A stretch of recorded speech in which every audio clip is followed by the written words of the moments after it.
نو د 1,24,000 پیغمبران دنیا ته دراتلو غرض چه ده اگا صرف انسان خدا پرست کول دی خدا پرست کے دو دا پارا بیا پیغمبرانو چکم حربے استعمال کرے بیا دی قوم د پیغمبرانو سره کم عملونه وکړ کم عملونه وهل سوے ټکول سوے کنزل سوے بدرت سوے الزامات سوے دی قوم په ولګول چې د الزاماتو او د وهلو ټکولو نه بکار جوړ نشو نو بیا په یو رس کې بنی اسرائیلو او یا پیغمبر به رونی وو او ولال به چې زما پلار او نیکه په کملار تیر شوی دی او دا تماته څوي دا بوتان خو زمون خدایان دي او دا به وی چې وجدنا علیه آباءنا په دغه لار مونږ خپل پلار او نیکه تیر شوی دي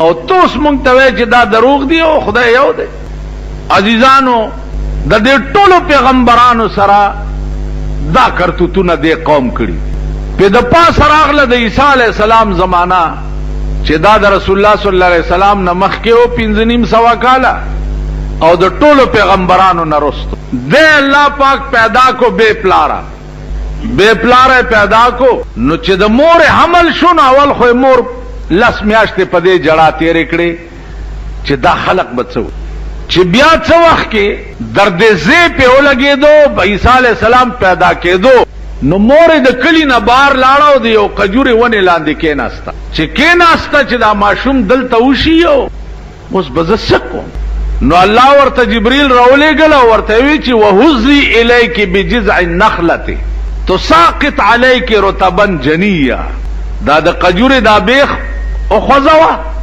او تازه کجوري به در باندې را پریوزي ځکه چې د ولادت په ټیم کې زنانو ته د ګرم شي خوراک ضرورتي نو دا کجوره ګرم شه سسات چې تیر شي عیسی علی السلام پیدا شو پغې کې روچت کو کلی ترا روان شو قوم ولا روتو قوم ورته روتو او ورته وی چې ما کان ابوک امرأ سوء وما كانت امك بغیه ستا خو پلارم خسړې او مور دیم خخزوا دا دې کم نو الله پویا کړي وا چې قوم در نسو وخت کې دا پختنه وکي نو تب غاګ نه کې تو اشاره دې زوی ته دی وکا چې دنه پختنه وکي نو بیبي مریم زوی ته اشاره وکړه چې دنه پختنه وکي ته کم ځای نه را نو دا قوم ورته وی چې کیف نکلم من کان فی المهد صبیا دغه معشوم څنګه خبرې کولې شي نو دغه نه عیسی علی السلام आवाज وکړ چې قال انی عبد الله زه د خدای بنده یم واوصانی بالصلاه والزکات ما دمت حیا الله د مور په خېټه کې ماته د مون او د زکات حکم کړي او ترسو پورې چې زه ژوند یم عزیزانو قران کې د عیسی علیه السلام صفائی الله د مور بیان کړی ده شاه ولی الله رحمت الله علیه باندې یو پادری سوال وکړو چې تاسو په قران کې لیکلي دي چې وجیها فی الدنیا والآخرة عیسی علیہ السلام د عزت خاوند په دنیا او آخرت دواړو کې دا الفاظ الله ستاسو د پیغمبر متعلق نه دی نو زمونږ د پیغمبر مرتبه او چته دا او ستاسو د پیغمبر کم ده نو شاه ولی الله رحمت الله علیه ورته فرمایل چې دغه الفاظ الله د موسی علیہ السلام متعلق ویلي دي چې وکانا عند الله وجیها نو لفظ وجیه یوازې خصوصیت د عیسی علیہ السلام نشو بلکې الله د موسی په حق کې دا ویلي خود د وجه پادری سے بلاوا د دې وجه داوا چې صفائی سبقت د الزام غواړي په یو سړی یو الزام لګېدلې نو ته صفائی بیان کې کړ په ما یو الزام لګېدلې نو زه د ځان صفائی بیان کوم کنه چې په چا الزام نه لګېدلې نو به صفائی څه بیان د عیسی علیہ السلام متعلق دا الفاظ الله ذکر وې چې داغه په مور الزام لګېدل او چې دا عیسی علیہ السلام دا دیو سړی نه دی ته حمل شوی او دا داغه نه پیدا دی نو الله صفائی بیان کړه چې وجیها فی الدنیا والآخرة دروغ موای دا ما به پلار پیدا کړي موسی علیہ السلام متعلق دا الفاظ خدای ذکر ویلی دي چې وکانا عند الله وجیها چې پاغم الزام دی قوم لګولیو چې دتا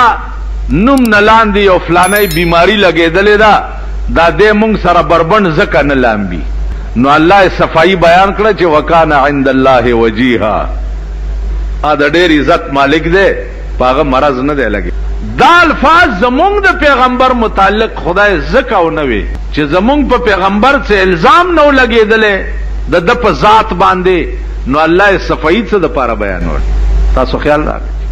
نو عزیزانو 1,40,000 پیغمبران دا د دې قوم د الزاماتو نه بچ نه دي تللی، او لکها کروڑها پدمها عربها کربها دنیا چې دا آب پدیم جہنم تلاړ شي د قیامت په ورځ چاغي د پیغمبر په ژوند کې پیغمبر سره څڅک پدمها دنیا لامتناهی شمار دنیا چې دا آب د 1,24,000 پیغمبرانو په سر جهنم ته روان شي.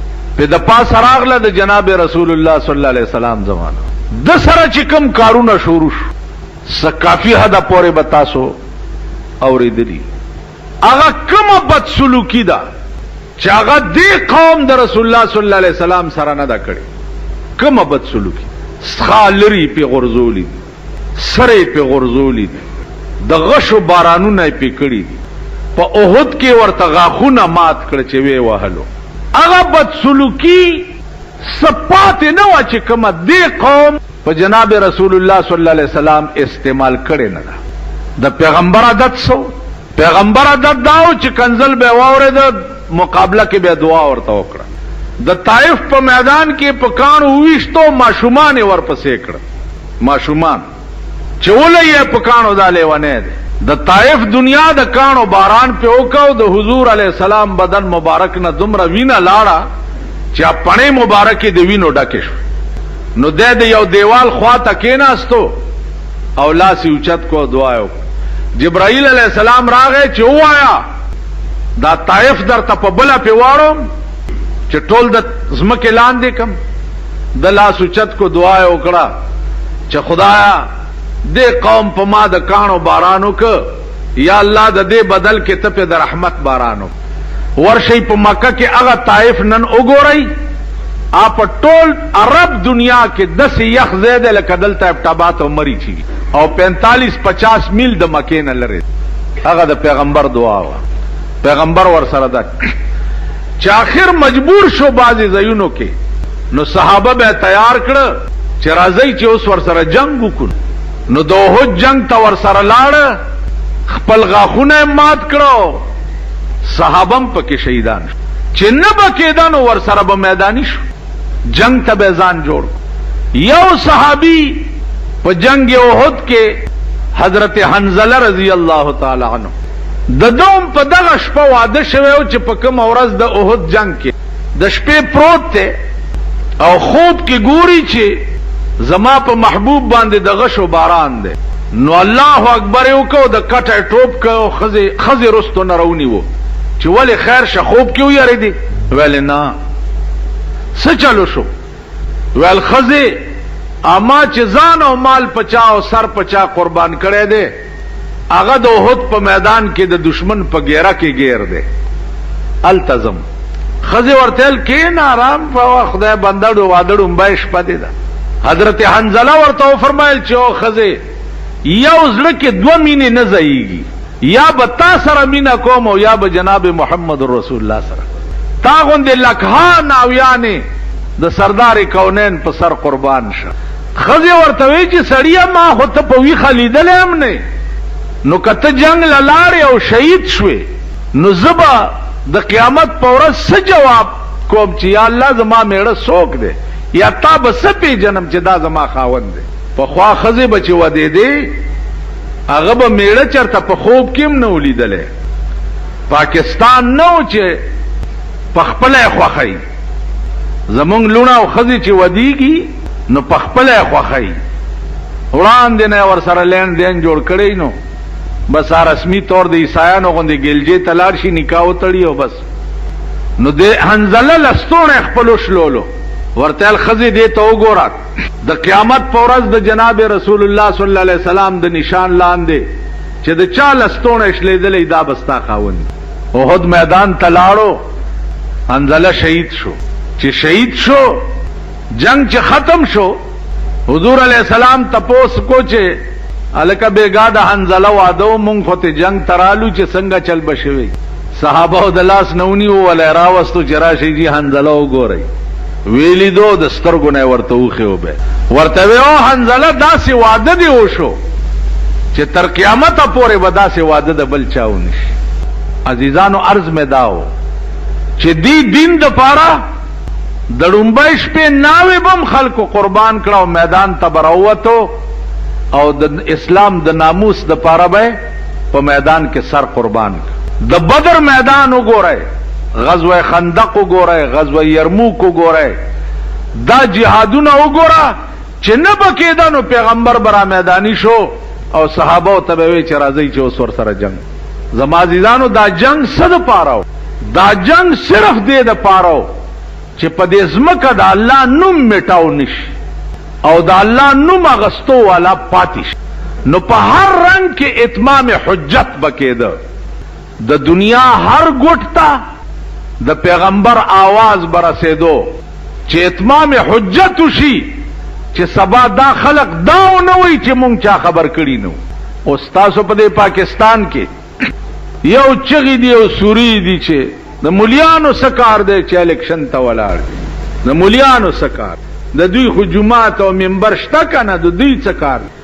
نو د مولیانو سکار دی. د اسلامی مملکت سربراه چې دا هغه خزه پکار ده، پکار ده. د اسلامی مملکت سربراه چې دی هغه شرابی او زناکار او بدماش پکار دی. د اسلامی مملکت د پارلیمنت ممبر چې دی غل او ډاکو او شرابی او خبیث پکار. که د اسلامی پارلیمنت ممبر چې دی هغه نیک او صالح او دیندار او قرآن خان او حدیث خوان پکار. تاسو ورشئ په سعودي عرب کې وګورئ، د سعودي عرب د پارلیمنت ممبران چې دي هغه د کعبه امامان دي. د سعودي عرب د پارلیمنت ممبران چې دي ا د مدینه منوره امامان او خطیبان. داغه د پارلیمنت ممبران چې دي هغه د مدینه یونیورسيټي مدرسان دي. دا دغه پارلیمنت. نن ته پارلیمنت لکم خلق لګیا. تاسو ورشه په مردان کې وګورئ، مردانیانو چې د محب باباجی چې د اډې صاحب خلیفہ دی داغه په مقابله کې د کم قماش سړی پاس کړو. ورشي لک مردانیانو نه پختن. تاسو ورشي په غزنی خېلو کې وګورئ، بنو نپاس د تبلیغی جماعت امیر د دیوبند فارغ لوی عالم په کلونو چلی لګولو والا هغه د کلی خان د خاندان په مقابله کې دولت او پیسو د پاره الوی عالم وګرځولو. خانه پات پرون جړه مولیدو، د دویم جړه انتظار کوئ ان شاء الله. او د خدای ته مې ویلی هم دي، خدای ته مې دا سوال کړی هم دی، دا قوم نور د ژوندۍ پاتې کېدو. تاسو وګورئ د دې قوم حال. بیا تر دې پوری شوی دی چې ستا دغه سر مولا او جناب محمد رسول الله، ځکه چې مولاتوب خداغه نه را روان دی. نو تا د یو فاسق او فاجر او د بدماش کینډیډیټ د پاره د لوفر چې بعضی پکې مسلمانان هم ندي، د مرتد زامن دي، دا غوی د پاره پښنو چای او پروټای او د تورو چای او په پیالو د سپی بچیا او د رزیل بچیا ته داسې د جامونه بار شوی چې ته استاد سر مولا ده. کم قوم چې دا د رزیل بچی او دا د سپی بچی، دا قوم د ژوندۍ پاتې کېدو دی. دا د بنی آدم زامن، دا چې سبا مردار شي او د سپی غوندې په کټ کې پراته، دا د دې قابل دي چې څوک دا وایي چې اللهم اغفر لحینا و میتنا. دا د دې قابل؟ خدای دا وبخي. بعید بازار دی. ما خودی د پاره دکان لګولې دی چې د دین کتابونه پکې خرڅو. مولا سکار دی چې سملې لګي، دا سملې د کچلای او ډموتلوب کار دی. دمی دی سملې ته، دمان دی سملې ته، لوفران او بدمعشان دی سملې ته. دا قوم خدای تباہ او برباد کا. کدی سملې ته دا کنجران او ډمان لګي، د عمل په 15 کال کې ټول دم شي کنه بشي. شل میاشتې حکومت بے نظیر وکړو، شل میاشتې. په شل میاشتې کې د دې ښځو حال دی وکتو په دې پاکستان کې چې سالي جوړ کړي. جلوسیه او تقریر مې په لاهور کې کړو. زه خو ته چې که زما لاس کې زور راغی والله که د پاکستان ښځه پرېږدم چې تر څو مې سپینه بورکه نه وي ورپسې. دا ټکی مې وکړو، ښځو زما خلاف جلوس وویست. د امام ابو حنیفه رحمت الله علیه مذهب دا دی چې قرآن کریم کې دلته لفظ رسول چې راغلی دی دینه مراد د انسان عقل کامل او عقل سلیم مراد دی، چې زه یو قوم له تر هغې پورې عذاب نه ورکوم او نه تباه کوم چې کوم قوم له مې عقل نه یې ورکړ. عزیزانو که تاسو لږ غوندې سوچ وکئ، اگر چې دا د سوچ ورځې نه دي، هر سړی په ټوپونو دی، که لږ غوندې سوچ وکئ او هغه سوچ دا دی چې دا 1,40,000 پیغمبران علیهم الصلاة والسلام دا الله پاک دی دنیا ته څه غرض لره لېږلي، ځکه چې په دې دنیا کې یو شی هم الله بې غرضه نه دی پیدا کړی. یو شی د هر شي څه نه څه غرض وي. اوس بېله خبره ده چې د بعضې اشیاو غرض مونږ ته معلومي او د بعضې نه معلوم، لیکن د الله په علم کې هر شی یو غرض لري. لکه یو بزرگ وی چې ہر چیز سے ہے تیری کاریگری ٹپکتی، یہ کارخانہ تو نے کب رائے گاں بنایا. اے اللہ دا عرشی نستا کاریگری معلومی گی، یہ کارخانہ تو نے کب رائے گاں بنایا. دا د دنیا کارخانہ چې دا تا ابس نه دا جوړه کړي، دا دم څه غرض لا جوړه کړي.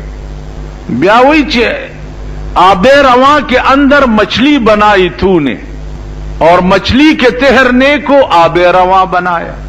پروان اوبو کې د میان پیدا کړ او د میانو د ګرځېدو د پاره دی بیا اوبه پیدا کړي. نو په دې کائنات کې که تاسو وګورئ هیڅ شی بې غرضه نه دی، غرض هر شی لري. نو په دې سوچ وکئ چې دا 1,40,000 پیغمبران خدای څه غرض له دنیا ته رالیږلي، د دې څه غرض. نو په دې نتیجه به ورسئ چې 1,40,000 پیغمبران صرف الله دې غرض لره لیږلي چې تاسو په دې قوم چې دا کم قوم بت پرست دی، آتش پرست دی، ستاره پرست دی، سورج پرست دی، انسان پرست، د دې خلقو دا ذهنیت چې دی د دې پرستۍ نه کټ کئ او د دې ذهن چې دی دا خدا پرست جوړ کئ. دا ورته ووایئ چې دا څومره پرستشونه چې دي دا ټول ابستی او دا دروغ دي. یو پرستش چې دی هغه به په کار دنیا کې مرضی او په آخرت کې به مرضی چې هغه خدا پرستی ده.